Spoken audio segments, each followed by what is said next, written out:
দেখেন ভাই, দেখেন লোকটার কাছে বিরিয়ানি থাকার পরেও তার বন্ধু খাচ্ছে তরমুজ। সেই তরমুজের উপরে তার লোভ গেছে। দেখেন কি অবস্থা, তরমুজের লোভে বিরিয়ানি হারায় কেমনে, একটু সবুর করেন, দেখতে থাকেন।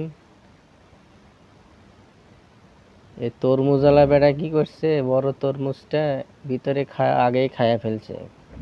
খাওয়ার পরে খালি তরমুজ উল্টা করে রেখে দিছে। দেখেন, উল্টা করে রাখার পরে তরমুজের একটু কালার দেখাইছে, এই বেটার লোভে পড়ে গেছে।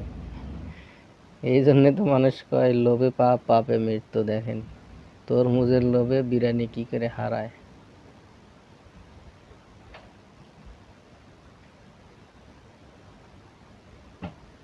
এরকম লোভী মানুষ দিনে দিনে সমাজে বেড়েই চলছে। দেখেন কি অবস্থা, একটু সবুর করেন।